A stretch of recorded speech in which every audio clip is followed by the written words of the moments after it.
दोस्तों, आज फिलिस्तीनियों की चीख पुकार सुनकर दिल रो रहा है और इजराइल सारी हदें पार कर रखी है। फिलिस्तीन के आम नागरिकों को निशाना बना रहे हैं और अमेरिका जैसे देश इजराइल जैसे आतंकवाद को सपोर्ट कर रहे हैं और तमाम मीडिया न्यूज चैनल एक तरफा दिखा रहे हैं जैसे कि फिलिस्तीन में कुछ हुआ ही ना हो।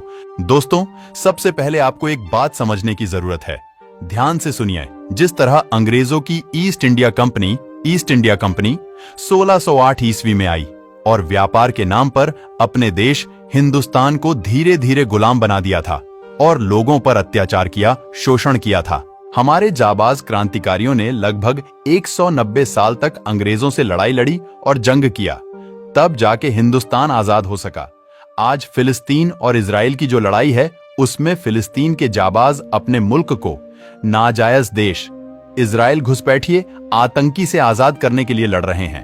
अरब के फिलिस्तीन में यहूदी लोग शरणार्थी के तौर पर आए। देखते देखते फिलिस्तीन की लगभग 88% हिस्से को अपने कब्जे में ले लिया।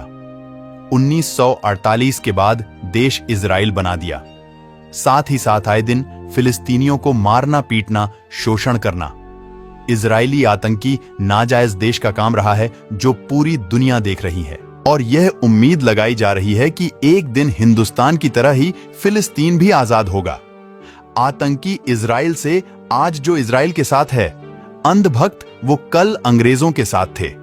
मफी वीर सावरकर की तरह अंग्रेजों के टट्टी धोखे पेंशन लेने वाले आज हमें बता रहे हैं कि इजराइल आतंकवाद नहीं है, जो कि 75 सालों से फिलिस्तीनी मुसलमानों के साथ जुल्म करते आ रहे हैं और उनके जमीनों को हड़पते आ रहे हैं। ऐसे लोगों को क्या कहना चाहिए, अपनी राय नीचे कमेंट बॉक्स में जरूर दें। वीडियो शुरू करने से पहले अगर आप भी फिलिस्तीन के उस लाचार मुसलमान के साथ हैं जो मदद की गुहार लगा रही है, तो इस वीडियो को शेयर कर दें और अपनी समर्थन जाहिर करें। मुस्लिम देशों की बेगैरती और दुनिया भर के संगठनों की खामोशी का नतीजा है कि गाजा में आज खून की नदियां बह रही हैं। पिछले 12 दिनों में इजराइल गाजा पर 7,000 से ज्यादा बम गिरा चुका है। 10,000 से ज्यादा इमारतें खंडहर बन चुकी हैं और लाखों लोग बेघर हैं। गाजा के मुसलमान पानी पीने को तरस रहे हैं। अंतरराष्ट्रीय संगठन यूनिसेफ के मुताबिक गाजा में इस वक्त लोग समंदर का पानी पीने को मजबूर हैं। इजराइल ने गाजा की तरफ आने वाली हर पानी की लाइन को ध्वस्त कर दिया है। खाने पीने का सामान खत्म हो रहा है।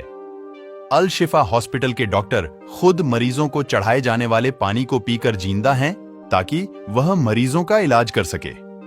इंसानियत ने इससे पहले इतनी तबाही कहीं नहीं देखी, जब अपने ही देश की आजादी की मांग करने वालों पर इस तरह से बम बरसाए गए हों। अंतरराष्ट्रीय मीडिया संस्थान रॉयटर्स के मुताबिक अमेरिका ने अफगानिस्तान में 1 सालों में जितने बम बरसाए थे, इजराइल ने पिछले 5 दिनों में उतने बम अकेले गाजा पर बरसा दिए हैं। ओआईसी जैसे संगठनों के नाकारा पर और दुनिया की खामोशी ने आज फिलिस्तीनियों को इस मुकाम पर लाकर खड़ा कर दिया है कि आज 3500 से ज्यादा फिलिस्तीनियों की मौत हो चुकी है और 15,000 से अधिक घायल हैं। अल जजीरा के मुताबिक गाजा की बिल्डिंगों के मलबे में अभी भी हजारों लोग दबे हुए हैं और उनमें बड़ी तादाद में छोटे बच्चों और औरतें हैं। गाजा की हेल्थ मिनिस्ट्री की माने तो इजराइल के हमलों में अब तक 1100 से ज्यादा बच्चों की मौत हो चुकी है। एक तरफ इजराइल गाजा में आम लोगों को निशाना बना रहा है, वहीं दूसरी तरफ मुस्लिम देश बयानबाजी के अलावा कुछ नहीं कर रहे हैं। हालांकि सऊदी अरब ने सख्त स्टैंड लेते हुए अमेरिका के विदेश मंत्री को इस मामले का हल निकालने की वार्निंग दी है और जो बाइडेन को अल्टीमेटम दिया है कि अगर इस मामले को और खींचा गया तो नतीजे बुरे होंगे।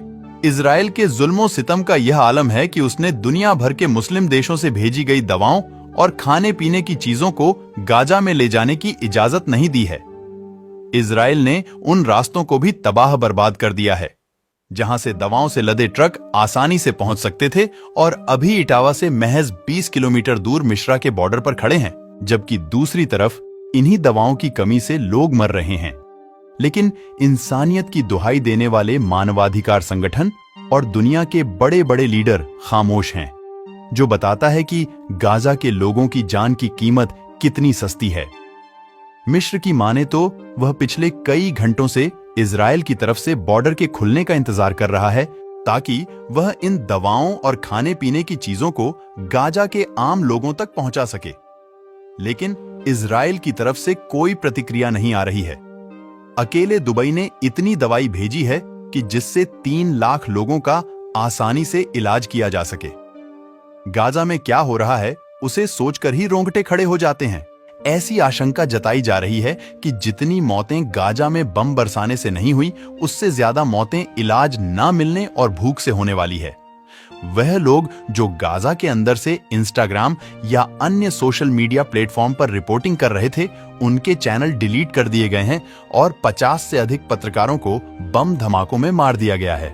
20 रेडियो स्टेशन उड़ा दिए गए हैं और 40 से अधिक मीडिया संस्थान ध्वस्त कर दिए गए हैं।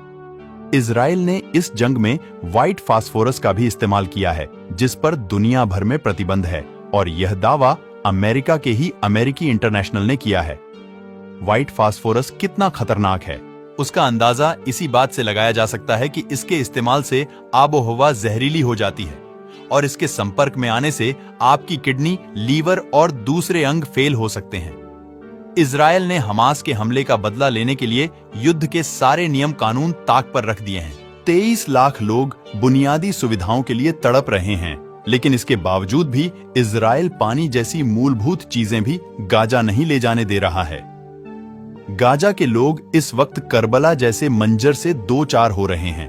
अल जजीरा के मुताबिक सिर्फ सेन्नई के अल यरिस्ट एयरपोर्ट पर ही तुर्की, कतर, दुबई के 100 ट्रक खाने पीने और दवाओं को लेकर खड़े हैं, जिन्हें गाजा में घुसने नहीं दिया जा रहा है।